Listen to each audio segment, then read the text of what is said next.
冇錯，差距就喺呢一點上邊。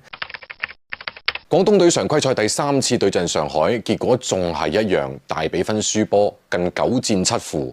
呢場同前2場最大嘅區別係廣東隊嘅陣容已經係完全體，崔永希同麥高爾都可以上得場。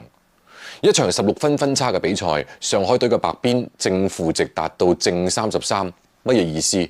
就係哪怕落後嘅係上海，佢落後到16分之多，白邊上嚟之後，佢都可以幫球隊逆轉取勝。廣東隊最終籃板球28對54，輸咗26個，而白邊係14分26板。3場常規賽對決，上海隊籃板總共搶咗155個，廣東隊總共輸咗54個，白邊搶咗57個籃板。冇錯，差距就喺呢一點上邊，而呢一點亦都係從上個賽季季後賽廣東隊淘汰對手到呢個賽季逢戰必敗嘅原因。呢場比賽廣東隊4個內線裏邊蘇寧加效果最明顯，呢個喺上半場已經證明咗。但令人不解嘅係喺半場只係落後10分情況底下，第3節係要打到剩翻3分鐘，落後到20分先至再派蘇寧加上場。但過大嘅分差，全隊士氣已經出現咗變化。或者賽前制定嘅策略就係招博橋先行去消耗白邊，蘇寧加後續再對抗。問題係上海隊佢仲有羅夫頓、王哲林作為後發優勢。第一節前半段挖嘅坑已經足夠深刻，佢事實上就係冇人可以對得到白邊。咁打法可能要更加魔球一啲，5個位置都需要有遠射嘅能力。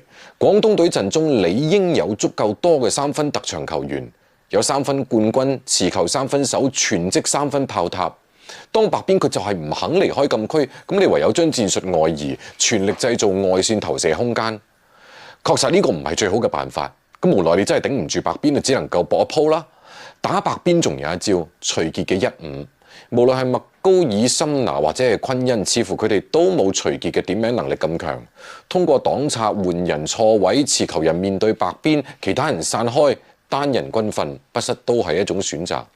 而家嘅陣容裏邊後衛有好多，但打法上都係衝籃底，3個小外3分總共5中2。崔永希同埋徐傑2個人就已經12中7。都睇得出上個賽季不敵廣東隊之後咧，上海隊係深入研究咗廣東隊嘅打法，佢哋打得仲快過廣東，好熟悉廣東隊進攻過半場必然會有一次傳波過手換持球人嘅習慣，安排球員後上伺機搶斷反擊。更加困惑嘅係廣東隊呢個賽季可以持球嘅人好多，佢偏偏喺護球環節仲會出現低級失誤。有時候可能要反過嚟諗下，太多係咪反而會選擇困難呢？會攤分責任呢？3個小外援雖然各有特色，但係佢哋之間嘅區分過於細緻，乜嘢人上嚟必定要做一件指定嘅事，咁對手會唔會更加容易洞悉呢？係應該通過換人嚟求變，定係通過球員自身挖潛嚟改變呢？好彩嘅係現有嘅賽程，未來3場廣東至少可以贏到2場。難嘅唔係面對29連敗嘅四川，而係要做個決定，以小換大，爭取更多時間磨合。